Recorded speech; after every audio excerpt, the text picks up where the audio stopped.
Bonjour à tous. Alors, je suis ravi de vous retrouver après ces 2 mois d'absence pour la suite de cette étude sur l'histoire de Dieu et de l'Église. Alors, pourquoi autant de temps entre la précédente vidéo et puis celle-ci? Eh bien, tout simplement parce que j'ai subi un bug de la part de Microsoft et j'ai perdu toutes mes données. Des années de recherche qui se sont volatilisées là, en quelques secondes, plus rien du tout. Mais heureusement, tout est dans ma tête. Alors du coup, ben voilà, je suis en train de tout réécrire. Bon bah tout réécrire en mieux de toute façon, il n'y a pas de souci là-dessus. Donc comprenez finalement le pourquoi de ce long intervalle entre la précédente vidéo et cette vidéo-ci. De plus, je vous rappelle aussi que nous sommes en mission à Madagascar où le travail est énorme, les journées sont trop courtes.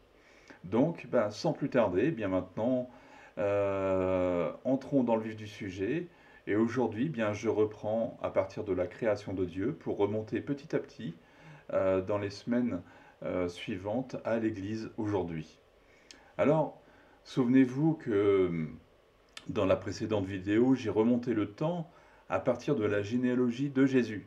C'est peut-être un peu vieux pour vous, mais rappelez-vous un petit peu. Donc, à partir de la généalogie de Jésus, afin de donner une chronologie et donc des dates concernant les différents personnages bibliques qui constituent justement cet arbre généalogique. Et ainsi, petit à petit, eh bien, nous sommes arrivés à une création d'Adam en 3818 avant Jésus-Christ. Alors j'avais exprimé cet âge, que cet âge était une estimation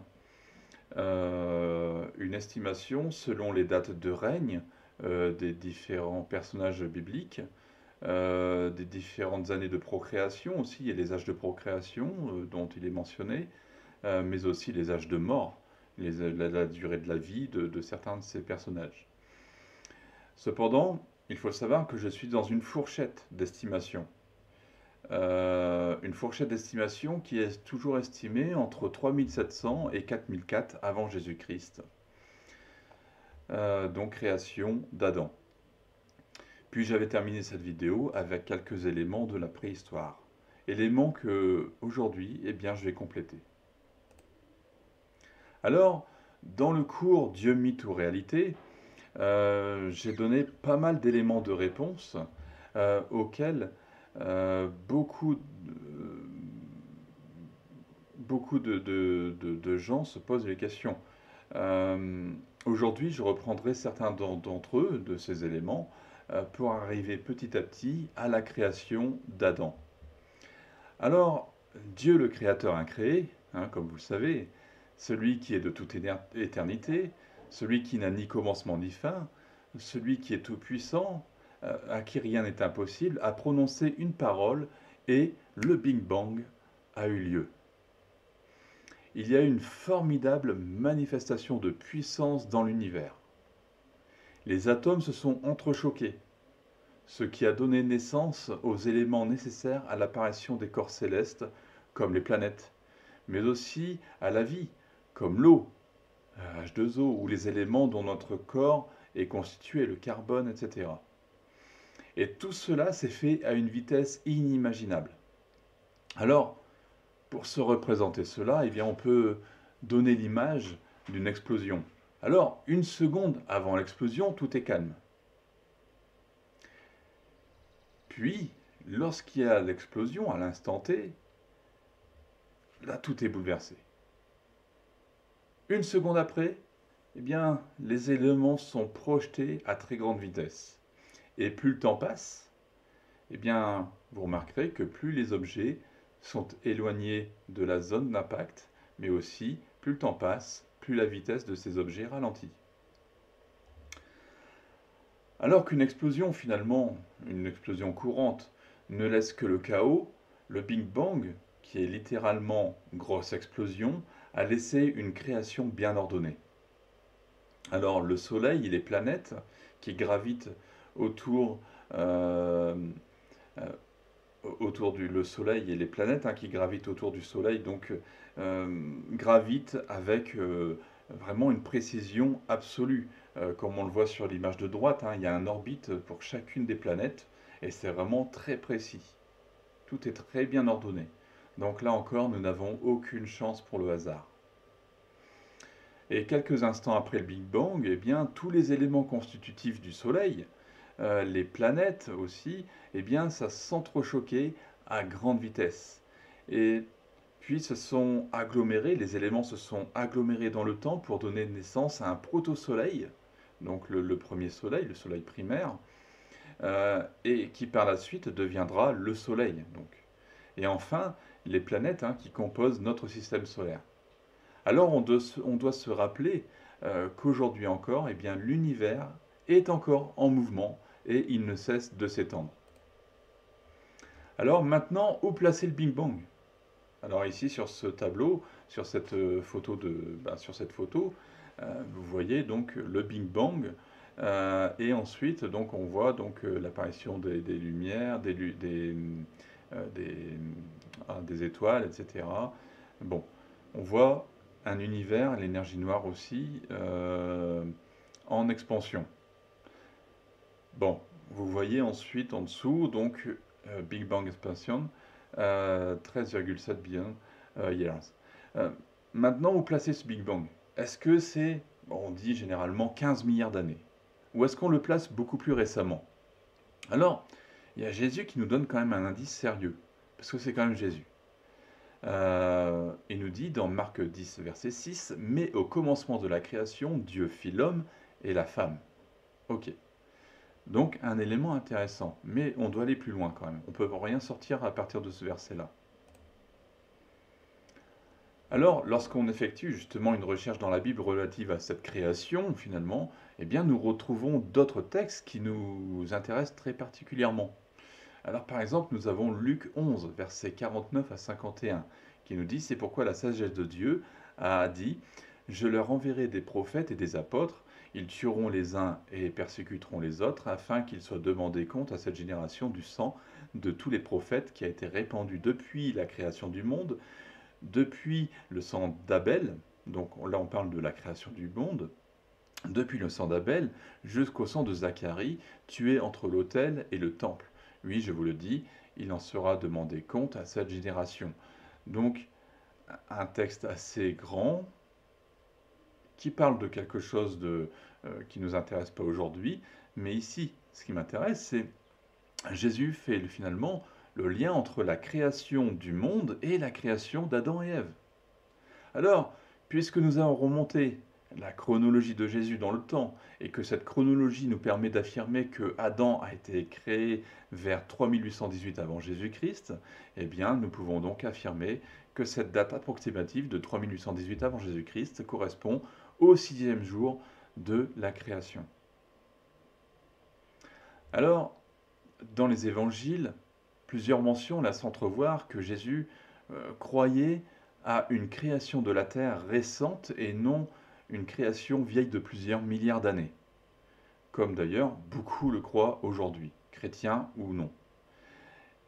Et n'oublions pas qu'il ne parlait pas de sa propre autorité, hein, mais il parlait selon l'autorité de son Père. Moi et le Père, nous sommes un. Son Père qui n'est autre que le divin Créateur, qui lui est plutôt au courant de ce qu'il a fait et quand il l'a fait. Alors, je suis conscient qu'il y a une question qui vient certainement en tête, puisque c'est généralement l'argument qui est avancé pour dire que l'univers est vieux de plusieurs milliards d'années. Donc cette question, c'est pourquoi dit-on de certaines étoiles qu'elles sont éloignées de plusieurs milliers d'années-lumière de notre système solaire? Où nous avons aussi une autre question qui est semblable, qui est si tout a été créé il y a environ 4000 ans, alors comment se fait-il que nous voyons des étoiles si lointaines? Car après tout, si l'univers est aussi récent qu'on le prétend, eh bien, nous ne pourrions pas voir ces étoiles lointaines, étant donné que la lumière de ces étoiles n'a pas assez de temps pour nous parvenir. Un peu compliqué. Ne vous inquiétez pas, je vais simplifier tout ça après. Alors tout d'abord, eh bien, il faut savoir que l'année-lumière en question, c'est une mesure de distance, ce n'est pas une mesure de temps. Donc une année-lumière est la distance que la lumière parcourt en un an. C'est tout simple. Alors, la lumière a une vitesse de 300 000 km par seconde, ou alors 1,08 milliard de kilomètres par heure. Ah, c'est très rapide, hein, ok.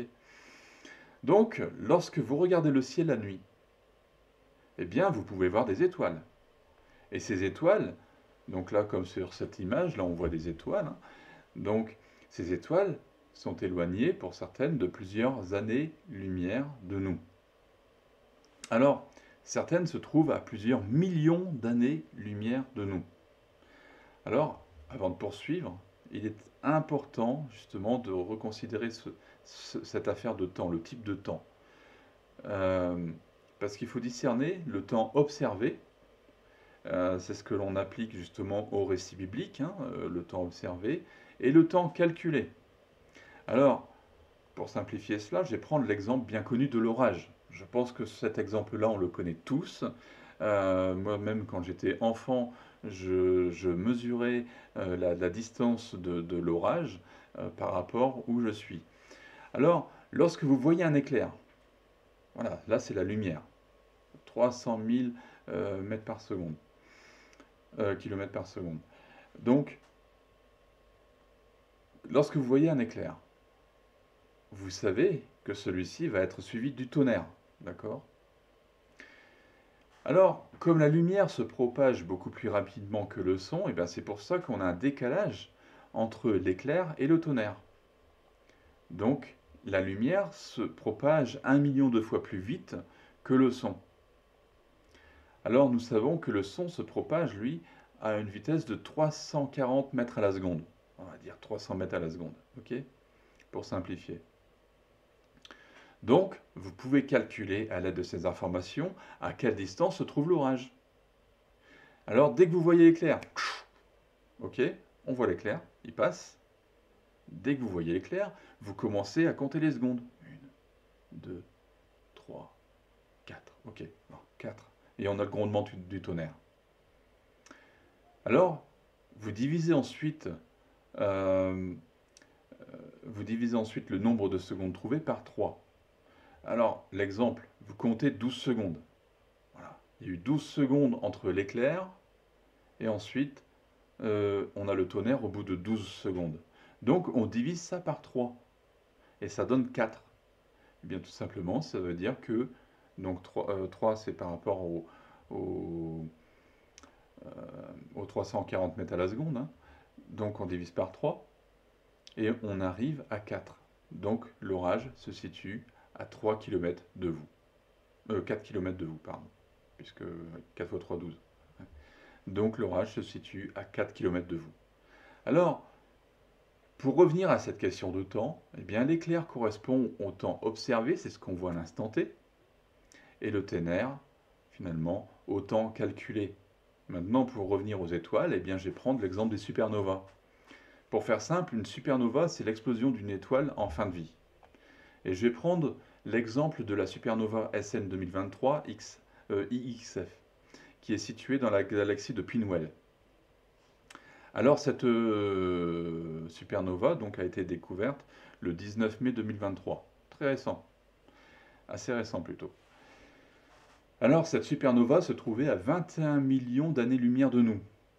Et grâce à cette supernova, eh bien, nous allons maintenant pouvoir comprendre cette histoire de temps observé et de temps calculé. Alors, le temps observé correspond à ce qui était vu le 19 mai 2023. Ce qui a été vu donc le 19 mai 2023 finalement ne s'est pas produit ce jour-là, mais bien plus tôt dans l'histoire. Et là, ça c'est le temps calculé. Et c'est le même principe que pour l'éclair et le tonnerre. Voilà. Maintenant, je rappelle que cette mesure de 21 millions d'années-lumière n'est pas une unité de temps, mais de distance. Voilà. Et donc, pour en revenir à cette observation, voilà, le 19 mai, donc quand on calcule par rapport justement à cette vitesse de la lumière qui nous parvient, eh bien on peut déterminer quand cet épisode a eu lieu. Alors je rappelle aussi que c'est Dieu quand même qui a placé les étoiles dans les cieux, Et que là aussi, eh bien, nous devons exercer notre foi, comme l'invite Hébreux 11.3. C'est par la foi que nous reconnaissons que le monde a été créé, a été formé par la parole de Dieu, en sorte que ce qu'on voit n'a pas été fait de choses visibles. Alors le monde ou l'univers aussi, c'est la même chose. Genèse 11, 1, 16 qui nous dit Dieu fit les grands luminaires, le plus grand pour présider au jour et le plus petit pour présider à la nuit. Il fit aussi les étoiles. Voilà. Nous avons le psaume 8, verset 4 aussi qui nous dit Quand je contemple le ciel, œuvre de tes mains, la lune et les étoiles que tu as placées. Dieu a créé les étoiles et il les a placées. Y a-t-il quelque chose qui soit impossible à Dieu? Je vous pose la question. La Bible nous dit clairement que non. Rien n'est impossible à Dieu. Job, verset 9, chapitre 9, verset 9, il a créé la grande ourse, l'Orion et les Pléiades et les étoiles des régions australes. Et oui, il existe des étoiles lointaines, mais cela n'est pas une preuve que finalement les Écritures sont fausses. Ces textes nous disent que c'est Dieu qui les a placés. Alors concernant cette lumière aussi, de Genèse 1 au verset 3, cette lumière qui apparaît avant le soleil. Alors j'ai déjà dit qu'il s'agissait de la présence manifeste de Dieu. Sans oublier que les scientifiques ont mis en lumière, sans vouloir faire de jeu de mots finalement, un rayonnement primitif lors du Big Bang. Alors c'est seulement au quatrième jour que le soleil a été créé. On pense que le soleil est nécessaire à la vie sur Terre et cela est en partie vrai. Cependant, il y a aussi un autre texte qui nous dit le contraire. Apocalypse 21, verset 22-23, qui nous dit « Je ne vis pas de temple dans la ville, car le Seigneur, le Dieu Tout-Puissant, est son temple, ainsi que l'agneau. La ville n'a besoin ni du soleil, ni de la lune pour l'éclairer, car la gloire de Dieu l'éclaire. » Ah, voilà, cette lumière.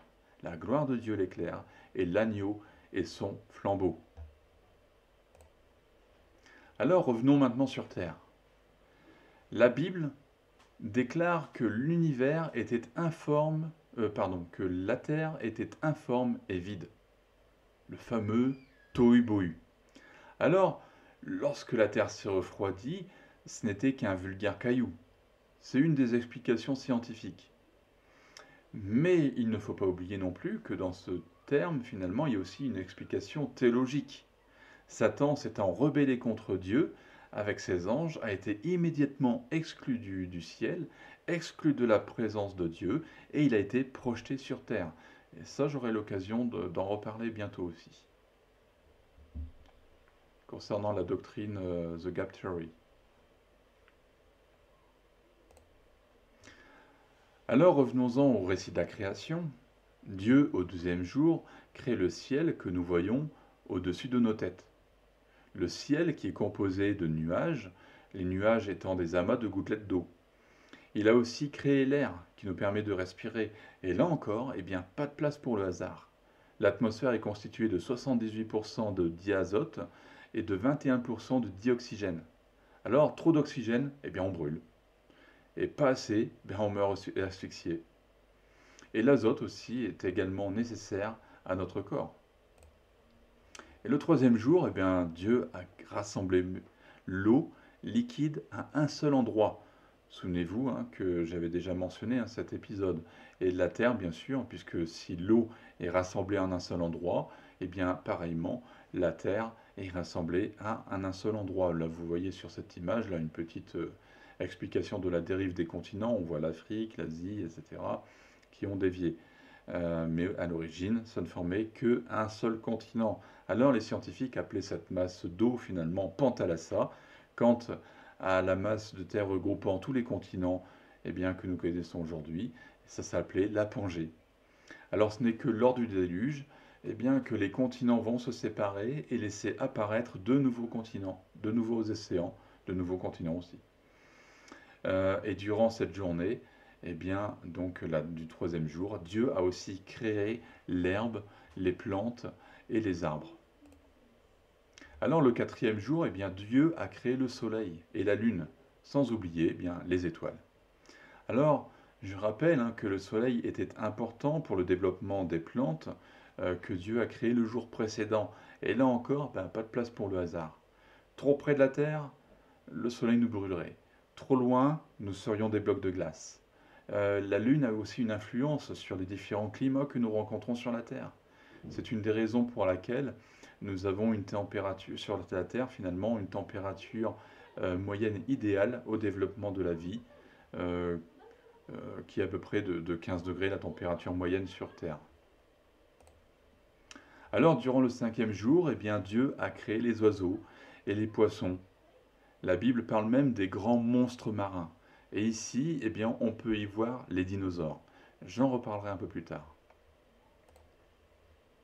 Et enfin, durant le sixième jour, eh bien, Dieu a créé les animaux terrestres, sans oublier l'homme.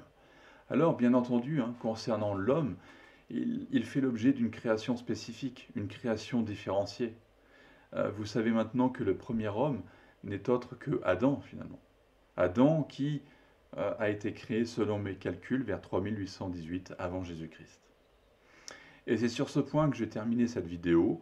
Je vous retrouve très rapidement pour la suite de cette étude où je vais poursuivre sur Adam.